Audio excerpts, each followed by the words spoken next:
দেখা যাচ্ছে ওই যে, আমি দেখাতে পারবো কিনা জানি না। এই যে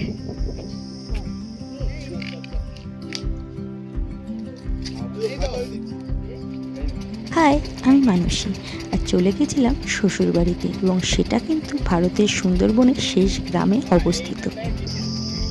এখন আমরা আছি শামশেরনগরে, আর এখন আমরা বন দেখতে যাব। সেটা হচ্ছে কোথায় দিদি, নামটা বল?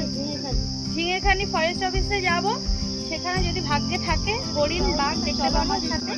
আমরা এখন এখানে গাড়ি ধরবো, গাড়ি ধরে হালিতলা বাজার যাব। সেখান থেকে যাব হচ্ছে, হরিণ আমরা এখানেও দেখেছি, বাট ওখানেও উঁচুতে উঠে যদি দেখতে পাই। এই সময় আমাদের সামনে হচ্ছে দাঁড়িয়ে হরিণ দেখা যায়। জঙ্গল, এখানে আমরা বাড়ি থেকে দাঁড়িয়ে হরিণ দেখতে পাই সকালবেলা, বিকালবেলাও দেখতে পাবো যদি এখন ভালো থাকে। সবসময় প্রায় দেখা যায়, এখানে বাঘও দেখা যায়। হ্যাঁ, সকালবেলা হরিণ দেখা যায়, বিকালবেলা মাছ। চলো এখন আপাতত আমরা সাধারণত স্কুটি নিয়ে লেবুখালি দুলদুলি পার হয়ে তারপরে আসি আমাদের বাড়িতে। আপনারা যারা এখানে ঘুরতে আসবেন এবং হাসনাবাদ দিয়ে আসবেন, তারা সরাসরি 4 চাকা নিয়েও কিন্তু আসতে হবে, এবং সেখানে ভেসেল নিয়ে পার হতে হবে, কোনো অসুবিধাই হবে না। আর সামনেই যেটা আপনারা দেখতে পাচ্ছেন সেটা হচ্ছে কুলদেবতার মন্দির, যেটা এখন যতটা সুন্দর লাগছে রাত্রেও ততটাই সুন্দর লাগে। এবং এখানকার প্রত্যেক মানুষ কিন্তু এটার উপর প্রচুর বিশ্বাস করে, কারণ এখানকার মানুষের প্রত্যেকটা সময় কিন্তু ভীষণ ভয় কাটে। তারপর ফাইনালি আমরা আস্তে আস্তে চলে গেলাম কালীতলা বাজারে, এবং সেখানে গিয়ে দেখুন কতটা সুন্দর লাগছে। এখানে এই যে ছোট ছোট বোটগুলো আছে, এখানে উঠেই আমরা যাব ঝিঙাখালি ফরেস্ট পিটে। আমরা এখন বোট ধরবো, ধরে ঝিঙেখালি ফরেস্ট অফিসে যাব। ফাইনালি আমরা মনে প্রচুর ভয় নিয়ে এই ছোট ছোট বোটগুলোতে বসে গেলাম, এবং যিনি বোট চালাচ্ছিলেন তার নিয়ে আমাদের নিশ্চিন্ত করলেন, একটুও ভয় পাওয়ার কারণ নেই। তবুও আর কি, ভয় কি কমে বলুন? তাও আমরা বসে আস্তে আস্তে রওনা দিলাম ঝিঙাখালি বিটের উদ্দেশ্যে। এবং নদীটা দেখুন কতটা সুন্দর লাগছে, একদিকে সুন্দরবন, সামনে রায়মঙ্গল, আর অবশেষে আমরা এসে পৌঁছে গেলাম। আরে ये तो সাইডে চলে এসে না, হবে না, বসো তো। ও ভিউটা দেখেন।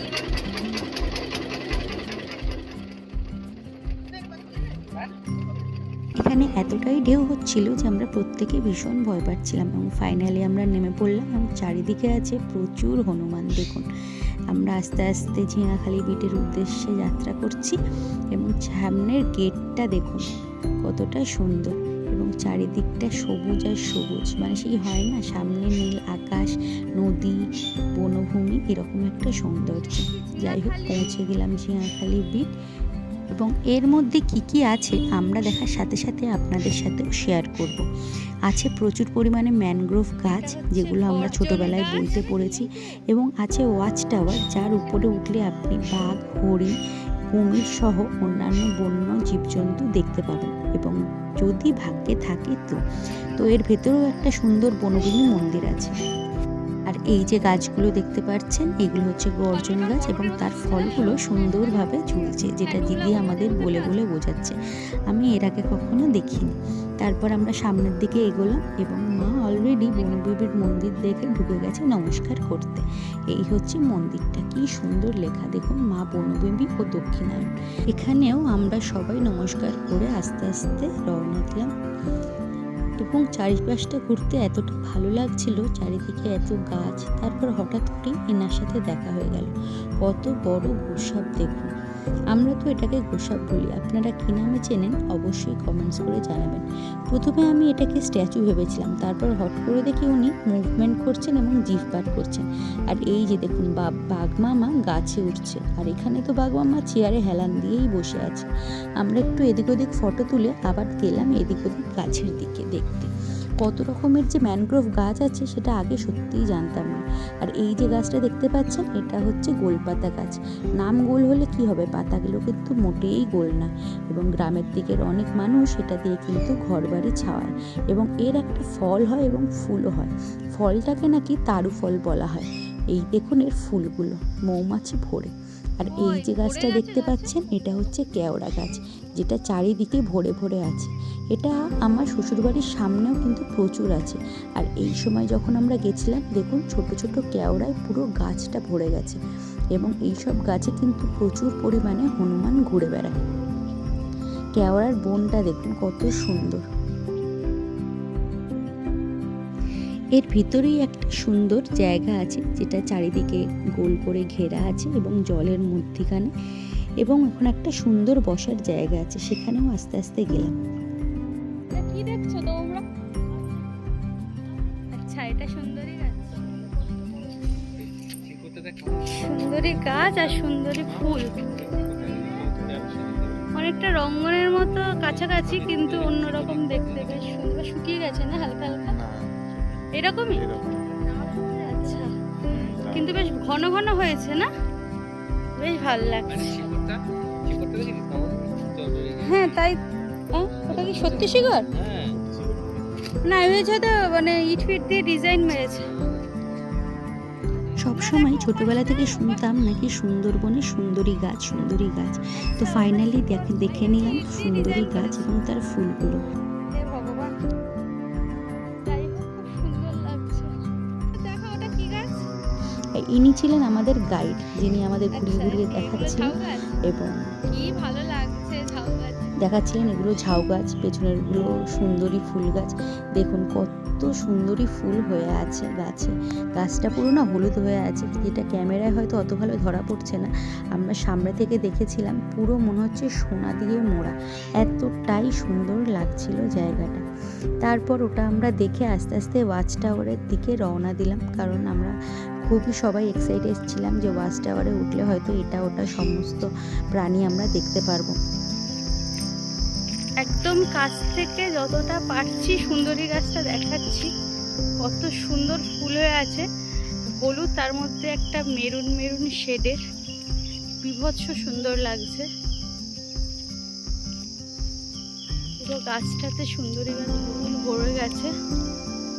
গাছটা দেখার পরেও আরও একটা সুন্দর জিনিস দেখাবো, অনেকেই যারা থাকেন তারা হয়তো জানেন, কিন্তু সব থেকে ব্যাপার হচ্ছে গুড়িটা। আমি ভেবেছিলাম হয়তো কেউ ডিজাইন করে হয়তো এগুলো সাজিয়ে দিয়েছে। দেখুন চারিদিকে গুড়িগুলো কেমন দিয়ে আছে, এইগুলো যেগুলো হয়ে আছে ইট পাটকেল নয়,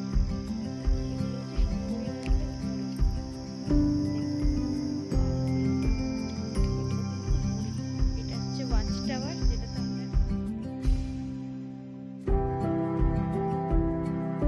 যেখানে আমরা আস্তে আস্তে উঠবো। চলুন তাহলে যাওয়া যাক। হরিণটা দেখা যাচ্ছে, ওই যে, আমি দেখাতে পারবো কিনা জানি না, এই যে বাঘও যদি দেখা যায় আর কি। তারপর ফাইনালি আমরা একদম উপরে উঠে গেলাম। ওখানে একটা কুমির, ওই যে ওই বাচ্চাটা,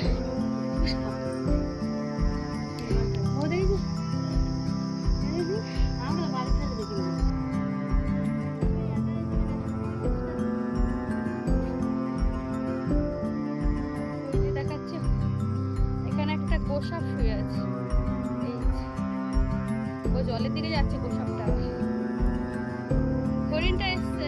মা বাবা বলছে এখানে বসার জায়গা করে, জায়গা করে আমি ওইখানে বসার জায়গা করছি। হ্যাঁ একটু উঁচু করে বসেছে।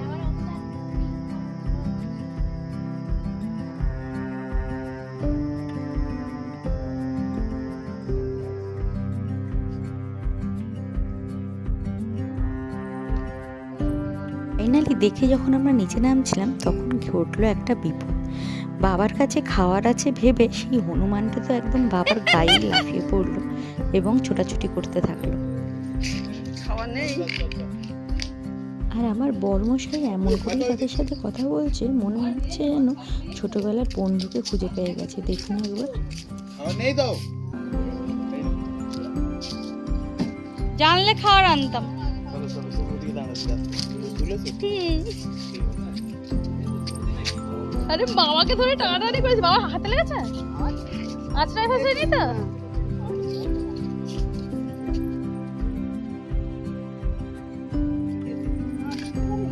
জামা ধরে প্যান্ট ধরে জামা পা মোটা আঘাত দিচ্ছে না, পাটা দেবো পাতে জামা ধরে ঝুলে পড়েছে।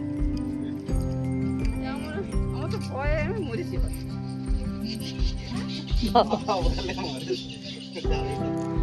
অবশেষে আমরা পুরো জায়গাটাকে ঘুরে নিয়ে বাড়ির পথে এগোবো এবং এখান থেকে যে বাইরে যাওয়ার রাস্তাটা, এখান থেকে পুরো দৃশ্যটা শুধু উপভোগ করুন।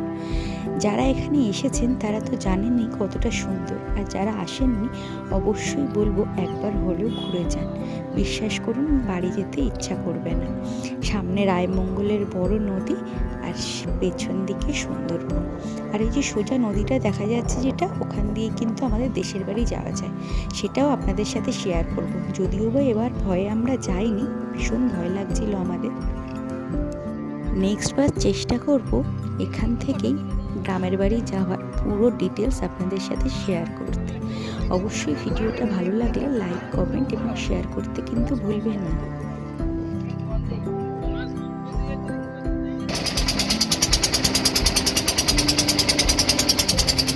ওদিকে যাবে না। হ্যাঁ যাবো।